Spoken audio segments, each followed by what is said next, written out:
ஆண்டவராக இயேசு கிறிஸ்து நாமத்தினாலே மீண்டும் இந்த நேற்று நிகழ்ச்சியில் உங்களை சந்திப்பதில் மிகுந்த சந்தோஷம். உலகத்தில் பரபரப்பான சம்பவங்கள் ஒரு நாட்டிலையும் சரி, ஒரு மாநிலத்திலும் சரி, எதிர்பார்க்காத சம்பவங்கள் நிறைய நமக்கு நடந்துக்கிட்டே இருக்குது. அதாவது இது இப்படி தான் இருக்கும், இப்படி தான் போகும் அப்படின்னு நம்ம எதையுமே கெஸ் பண்ண முடியல. நான் சொல்கிறது அரசியல் ஆரம்பித்து ஆழி பேரலை வரைக்கும், சுனாமி வரைக்கும் எதையுமே கெஸ் பண்ண முடியல. வருங்கிறாங்க, வராதுங்கிறாங்க, வராதுங்கிறாங்க, அது வந்துடுது. ஸோ இது எல்லாத்தையும் ஆண்டவர் ஏற்கனவே நிர்ணயிச்சிருக்காருங்கிறது தான் நம்ம முக்கியம். அதை நம்ம அக்செப்ட் பண்ணி கொள்ளணும். ஆண்டவர் என்ன அனுமதிச்சாலும் நம்முடைய நன்மைக்காக தான் இருக்கும். அது தீமைக்காக இருக்கவே இருக்காது ஒரு நாளும். வாங்க நேற்று வரைக்குள்ள போலாம். முதலாவதாக இஸ்ரேல், ஈரான், யுஎஸ் இந்த வார் அப்டேட் அதுதான் நம்ம பார்க்க போகிறோம். இந்த வாருக்கு ஒரு மிக முக்கியமான ஒரு சீஸ்ஃபயருக்குள்ளே போக போகிறதாக ட்ரம்ப் அனௌன்ஸ் பண்ணியிருக்கிறார். அதாவது பாசிபிள் 48 மணி நேரம் டைம் கொடுத்துருக்கிறாரு. அதுக்குள்ளே இந்த பீஸ் வரும் அப்படின்னு சொல்லியிருக்காரு. நாங்கள் இந்த நேற்று வரை எடுத்துக்கிட்டு இருக்கும்போது தான் அதை அவர் சொல்லியிருக்கிறாரு. ஆனால் இது உங்களுக்கு ரீச் ஆகும்போது, ஏன்னா நாங்கள் எடிட் பண்ணி எல்லாத்தையும் உங்களுக்கு கொண்டு வரணும் இல்லையா, அதுக்குள்ளே இந்த சீஸ்ஃபயர் என்ன இருக்கும்னு தெரியாது. வேற கருத்துக்கு சித்தமானால் இதிலேயே அதை ஒரு கடைசி செய்தியாக டெய்ல் பீஸாக உங்களுக்கு சொல்லவும் நாங்கள் விரும்புகிறோம். அதோடு கூட இந்த சீஸ்ஃபயருக்கு ஈரானில் இருக்க ஐஆர்ஜிசின்னு சொல்லுவாங்க. அதாவது அவங்க தான் இப்போ முழு அதிகாரத்தில் அங்கே இருக்காங்க. ஏன்னா ஈரானிய அதிபர் காயம்பட்டிருக்கிறதுனால முழு அதிகாரம் இவங்ககிட்ட தான் இருக்குன்னு சொல்கிறாங்க. இவங்க என்ன சொல்கிறாங்கன்னா, ட்ரம்ப்புக்கான எல்லா முனைகளும் முடிஞ்சிடுச்சு, நாங்கள் உங்களுக்கு கொடுத்த எல்லா வாய்ப்புகளும் முடிஞ்சிருச்சு அப்படின்றாங்க. அதே நேரத்தில் ஈரானுடைய பிரசிடென்ட் அவங்க என்ன சொல்கிறாங்கன்னா, பேச்சுவார்த்தை பாசிபிளாக இருக்கும், சீஸ்ஃபயர் போகும் அப்படின்னு அவங்க சொல்கிறாங்க. ஆனால் இது எல்லாமே ஒரு கன்ஃபியூஷன் ஸ்டேட்டில் போய்கிட்டே இருக்குது. அடுத்த 24 மணி நேரம், அதாவது இந்த நேற்று வரை உங்களுக்கு ரீச் ஆகிறதுக்குள்ளே எல்லாம் தெரிஞ்சிடும்னு நினைக்கிறோம். இதுக்கு நடுவில் இஸ்ரேல் லெபனான் பிரச்சனை அது கொஞ்சம் பெருசாகவே தான் போயிட்டு இருக்கு. இஸ்ரேல் சொல்லுது, நாங்கள் எல்லாத்துக்குமே ரெடியாக இருக்கிறோம், சமாதானத்துக்கும் நாங்கள் ரெடியாக இருக்கோம், யுத்தத்துக்கும் ரெடியாக இருக்கிறோம் ஈரானோடு கூட. அதே நேரத்தில் லெபனான் பக்கத்தில் தாக்குதல் போய்கிட்டே இருக்குது. சீஸ்ஃபயர்னு சொல்கிறாங்க, அடிக்கிறாங்க. இது ஒரு பெரிய இஷ்யூவாக அந்த பக்கம் போயிட்டு. இதோட தொடர்புடைய இன்னொரு மிக முக்கியமான விஷயம் என்னன்னு கேட்டிங்கன்னா, சைனா, அதாவது ஸ்ட்ரெய்ட் ஆஃப் ஹார்மோஸ் இருக்கு இல்லையா, அங்கே சைனாவுடைய ஆயில் கப்பல்கள் போக வர, இதில் சைனா போக வரத்துக்கு யூஎஸ் சில நிபந்தனைகள் விதிக்குது. இதுக்கு சைனா சொல்லுச்சு, எந்த நிபந்தனையும் ஏற்றுக்கொள்ள முடியாது, அது நாங்கள் போகவும் வருவோம் அப்படின்ற மாதிரி அவங்க சொல்லியிருக்கிறாங்க. ஸோ இப்போது இந்த பக்கத்தில் எல்லாத்துலேயும் பார்த்தீங்கன்னு சொன்னால் ஒரு விதமான நிலையற்ற தன்மை, ஏற்கனவே சொன்ன மாதிரி தான், எந்த நேரம் எது வேணாலும் நடக்கலாம், அப்படி தான் இருக்குது. இதுக்கு நடுவில் துபாய் அடிச்சிருக்கிறாங்க, ஈரான் அடிச்சிருக்கிறாங்க, அங்கேயும் பிரச்சனைகள் போயிட்டே இருக்குது. எல்லா பக்கத்திலும் ஜனங்களுக்கு ஒரு சீஸ்ஃபயர் வருமா வராதா, வார் வருமா வராதாங்கிறாங்க. ஆனால் நம்ம ஏற்கனவே சொன்ன மாதிரி தான், இந்த வாரானது அடுத்த கட்டத்துக்கு தான் போகிற இடத்துல நிற்கிற வழிய இன்றைக்கி நேற்று முடிகிற இடத்துக்கு அது அல்ல.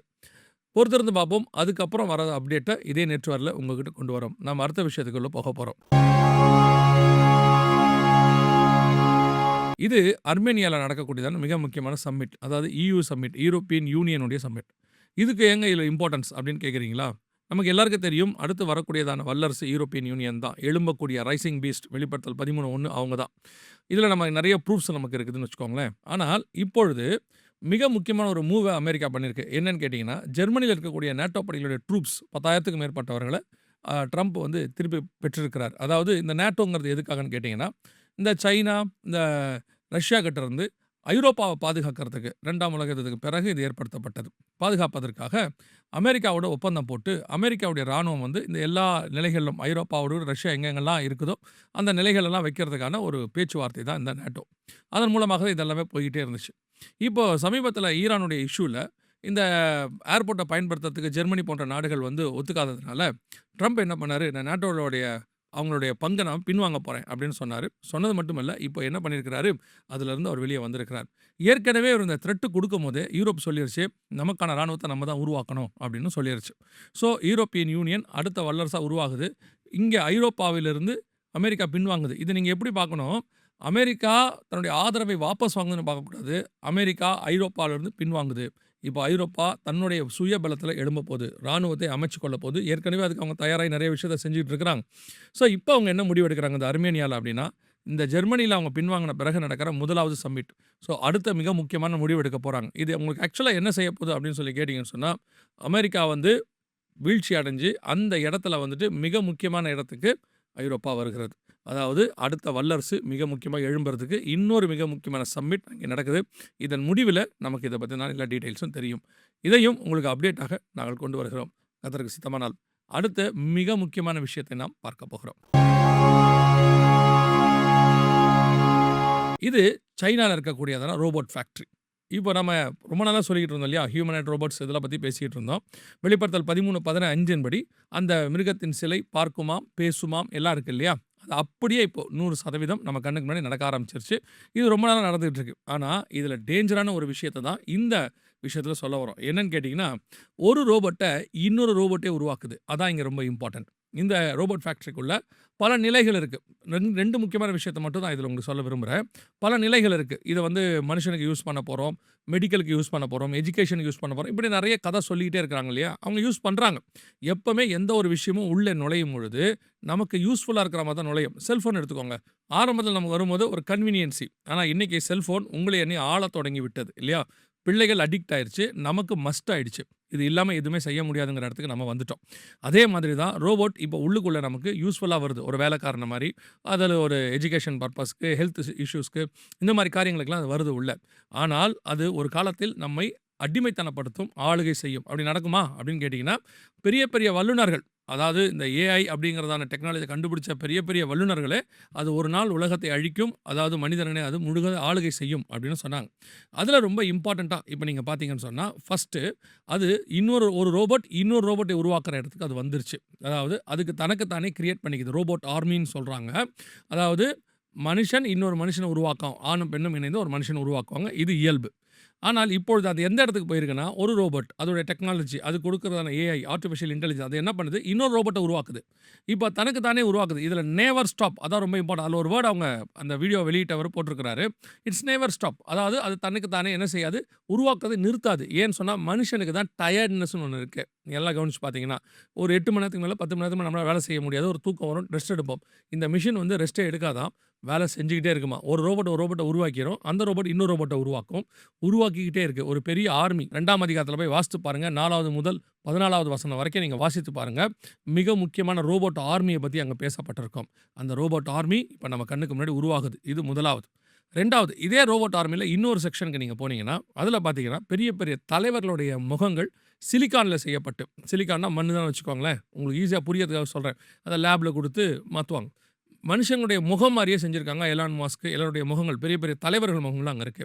சரி இதில எதுக்கு இத எங்க நம்ம பைபிளோட ஒத்து வருது அப்படின்னு கேட்டீங்கன்னா, வெளிப்படுத்தல் 17ஆம் அதிகாரத்தில 9 முதல் 11, 12 வசனங்கள வாசிக்கும்பொழுது, "நீ கண்ட மிருகம் முன்னே இருந்தது, இப்பொழுது இல்லை" அப்படின்னு இருக்கு. அதோட அர்த்தம் என்னன்னா, அது யார பத்தி சொல்லப்பட்டிருக்கு அப்படின்னு கேட்டீங்கன்னா, தானியேல் புஸ்தகம் 11ஆம் அதிகாரத்தில, 7ஆம் அதிகாரத்தில, 8ஆம் அதிகாரத்திலலாம் பார்த்தீங்கன்னா, ஒரு சின்ன கொம்பு ஆன்டிகிரைஸ்ட் அல்லது ஆன்டியோகஸ் ஒரு எபிஃபனஸ் அப்படின்னு ஒரு ராஜா கிமு 168ல இருந்தவன்.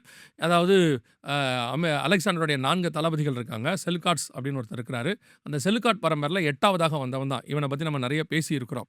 ஸோ இந்த ஆன்டியோகஸ் ஒரு எபிஃபனஸனுடைய உருவத்தோடு கூட ஒரு ஏஐ டெக்னாலஜி ஓட ஒரு ஹியூமனாய்ட் ரோபோட் வரும்போது, இந்த வசனம் அப்படியே 100% நிறைவேறும். இது இன்னைக்கு நேத்து அல்ல. வெளிப்படுத்தின விசேஷத்தில 1900 வருஷத்துக்கு முன்னாடி இருக்கு. இது ஒரு 20 வருஷமா நாங்க சொல்லிக்கிட்டே இருக்கிறோம். இப்படி ஒரு காரியம் ஒண்ணு வரும் அப்படின்னு சொல்லி, இப்ப வந்துருச்சு. இப்ப எலான் மாஸ்க் முகம் இருக்கு. பெரிய பெரிய தலைவர்கள் முகம் இருக்கு. அந்த இடத்துல ஆன்டியோகஸ் ஒரு எபிஃபனஸோட முகத்த வச்சு ஒரு ஹியூமனாய்ட் ரோபோட் பண்ணாங்கன்னா, வெளிப்படுத்தின விசேஷம் 17ஆம் அதிகாரம் 100% நிறைவேறிடும். நம் கண்களுக்கு முன்பாக கர்த்தர் சொன்ன கடைசி சாம்ராஜ்யம் யூரோப்பியன் யூனியன் ஒரு பக்கம் எழும்புது. இன்னொரு பக்கம் அதிலிருந்து ஆளுகை செய்ய போகிற ஹியூமனாய்ட் ரோபோட் அல்லது மிகப்பெரியதான ஒரு சர்வாதிகாரம் எழும்புது. 2ம் ஒரு சேர ஒரே காலகட்டத்தில் நம் கண்களுக்கு முன்பாக தெரிகிறது. அதுக்கு முன்னாடி எப்பவுமே ஒரு சாம்ராஜ்யம் எழும்பணும்னா இன்னொரு சாம்ராஜ்யம் விழணும் இல்லையா? நம்ம அமெரிக்க சாம்ராஜ்யம் விழும்னு சொல்லிட்டே இருக்கோம்ல. அது நிச்சயமா விழும் அப்படிங்கிறதுக்கு ஒரு மிக முக்கியமான சரித்திரத்தோடு கூட ஒப்பிட்டு பார்க்கக்கூடிய ஒரு அடையாளத்த பார்க்க போறோம். அதுதான் கடைசி. இது ட்ரம்ப பத்தின ஒரு விஷயம். என்னன்னு கேட்டீங்கன்னா, ஏற்கனவே ட்ரம்ப் ஆன்டி கிரைஸ்டுடைய குணாதிசயங்கள் நெறைய செஞ்சுக்கிட்டே வந்தாரு அப்படின்னு நம்ம பார்த்தோம் இல்லையா? ஆனால் ஒரு சிலர்லாம் அதுக்கு என்ன சொன்னாங்கன்னா, "அது எப்படிங்க ட்ரம்ப போய் நீங்க ஆன்டி கிரைஸ்ட் சொல்லுவீங்கன்னு?" திருப்பியும் சொல்றேன். ட்ரம்ப் ஆன்டி கிரைஸ்ட் அல்ல. அவர் ஆன்டி கிரைஸ்ட்டா இருக்கவும் முடியாது. ஆனால் அவருக்குள் அந்த குணாதிசயங்கள் 1, 2 இருக்குது. வரப்போறவன் முழுசாக இருப்பான். அவன் யூரோப்பியன் யூனியன்ல இருந்து தான் வருவான். ஆனா ட்ரம்ப்புக்குள்ள 6 காரியங்கள் நம்ம போன நேற்று வரையில பார்த்திருக்கிறோம். 2, 3 நேற்று வரைக்கு முன்னாடி நீங்க போய் பார்த்தீங்கன்னா உங்களுக்கு தெரியும்னு வச்சுக்கோங்களேன். ஆனால் இப்போ 2 முக்கியமான விஷயம் அப்படியே நடந்திருக்கு. என்ன அப்படின்னு கேட்டீங்கன்னா, ஒரு சிறப்பு பாஸ்போர்ட் ஒண்ணு வெளியிட்டிருக்கிறாங்க அமெரிக்கால. அந்த சிறப்பு பாஸ்போர்ட்ல பார்த்தீங்கன்னா, எப்பவுமே ஒரு மிருகத்தின் முத்திரை, அதாவது ஒரு பாஸ்போர்ட் நீங்க குடுக்குறீங்கன்னா, அந்த நாட்டுடையதான அரசாங்க முத்திரை இருக்கும். இப்போ ஸ்ரீலங்காவுக்கு போனீங்கன்னா, வாலேந்திய சிங்கம் இருக்கும். சிங்கப்பூருக்கு போனீங்கன்னா, சிங்கம் இருக்கும். நம்ம ஊருக்கு பார்த்தீங்கன்னா, 4 முக சிங்கம் இருக்கும். அமெரிக்கால பார்த்தீங்கன்னா, கழுகு இருக்கும். இப்போ அதுக்கு பதிலா கழுகு இருக்கு. அதுக்கோட ட்ரம்புடைய முகத்தையும் போட்டு, அதோடு கூட ஒரு சைன். அந்த மிருகத்தின் முத்திரையாவது, நாமத்தையாவது, அவருடைய பேரு 2ம் அதில இருக்கு. இது இல்லாமல் வாங்கவும் விற்கவும் கூடாதபடிக்கு செய்தது. இப்போ போக வரத்து முடியாது பாஸ்போர்ட். ஆனா இது வந்து சிறப்பு பாஸ்போர்ட் தான். இது வந்து கட்டாய பாஸ்போர்ட் அல்ல. சிறப்பு பாஸ்போர்ட். ஆனா இது மாரி ஆன்டி கிரைஸ்ட் பீரியட்ல யூரோப்பியன் யூனியன்ல எல்லாருக்குமான ஒரு காரியம் வரும். இப்படி வருமா? அதாவது ஒரு காலத்தில தமிழ்நாட்ல தன்னை கடவுள்னு காட்டின தலைவர்கள்லாம் இருக்காங்க. அப்படியெல்லாம் வரும்போது, அதுக்கு முன்னாடி உள்ளவங்க இப்படியெல்லாம் வரும்னு எதிர்பார்க்கவே இல்ல. திடீர்னு சடனா அப்படி ஒரு காரியம் வந்துச்சு. ஆனா இப்ப பார்த்தீங்கன்னு சொன்னா, உலகத்துக்கே ஒரு தலைவர். அதாவது நம்பர் 1 இப்ப அமெரிக்கா தான் இருக்கு வல்லரசு. அதோடைய தலைவர் தன்னுடைய ஃபேஸ போட்டு, தன்னுடைய சைன போட்டு அமெரிக்கால அதுக்கு சாத்தியமே இல்லைங்க. அப்படி ஒரு விஷயமே இல்ல. ஆனா இப்ப அது நடக்குது. சரி இது வந்து ஏதோ ஒரு ஸ்பெஷல் அக்கேஷன் இப்படி பண்றாங்க அப்படின்னு கூட வச்சுக்கலாம்னு வச்சுக்கோங்களேன். இது அடுத்து இன்னொன்னு வந்திருக்கு. அது ரொம்ப ஆச்சரியம் பாருங்க. இது ட்ரம்ப் உடையதான ஒரிஜினல் ஃப்ளோரிடால இருக்கக்கூடிய கோல்ஃப் கிரவுண்ட். அந்த கோல்ஃப் கிரவுண்ட்ல ட்ரம்ப் உடையதான ஒரு 22 அடி உயரம் உள்ளதான ஒரு சிலை வச்சிருக்கிறாங்க. வெண்கல சிலை. இந்த சிலைய நீங்க பார்த்தீங்கன்னு சொன்னா, கிட்டத்தட்ட இது வந்து ஒரு 3 டன் எடை உள்ளதுன்னு வச்சுக்கோங்களேன். இது எதுக்காக வச்சிருக்கிறாங்க அப்படின்னு கேட்டா, 2024ல அதாவது அவரு தேர்தல் பிரச்சாரம் பண்ணும்போது, அவர வந்து ஷூட் பண்றதுக்கு, கொலை பண்றதுக்கான ஒரு காரியம் செய்தார்கள். அப்ப அவர் என்ன பண்ணாருன்னா, அதில தப்பிச்சுட்டாரு. அந்த நினைவாக இப்ப வச்சிருக்காங்க. எப்ப வச்சிருக்காங்கன்னா, 2026 இந்த வருஷம் ஏப்ரல் மாசம் அந்த கோல்ஃப் கிரவுண்ட்ல இத வச்சிருக்கிறாங்க. இத வச்சது யாருன்னா, ட்ரம்பே தான் வச்சிருக்காரு. அதான் ரொம்ப முக்கியம். ட்ரம்பே தான் வச்சிருக்கிறார். வச்சது எப்படி வச்சிருக்காருன்னா, வெண்கல சிலை. ஆனால் தங்க முலாம் பூசப்பட்டு வச்சிருக்கு. கோல்டன் ஸ்டாச்சு அதுக்கு பேரு. ஆனா பிரான்ஸ்ல செஞ்சிருக்காங்க. மேல கோல்டு பூசியிருக்காங்க. இது எங்கேயோ ஒரு இடத்துல சிங்க் ஆகுது. எங்கன்னு தெரியுமா உங்களுக்கு? தானியேல் புஸ்தகத்த வாசிச்சு பாருங்க. 2ஆம் அதிகாரத்துல நேபுகாத் நேச்சார் என்ன பண்ணுவாரு, ஒரு சிலைய சொப்பனமா பார்ப்பாரு. அந்த சிலை வந்து ஒரு 5 வகையான உலோகம் இருக்கும். தலை பசும் பொன்னாக இருந்தது. மார்பும் கரங்களும் வெள்ளியாக இருந்தது. வயிறும் தொடையும் வெண்கலமாய் இருந்தது. கால்கள் இரும்பும், பாதங்கள் இரும்பும், களிமண்ணுமாக இருந்தது. இந்த 5 உலோகத்துல செய்யப்பட்டிருந்தது. இந்த சொப்பனத்த அவர் பார்க்குறாரு. தானியேல் அதுக்கு விளக்கத்த குடுத்துட்டு, அதுல அவர் சொல்ற ஒரு வார்த்தை என்னன்னா, தானியேல் சொல்றது, "அந்த பசும் பொன்னாகிய தலை நீரே" அப்படின்னு சொல்வார். அந்த கோல்டு இருக்குல்ல, அந்த ஸ்டாச்சுல அது நீங்க தான் பாரு.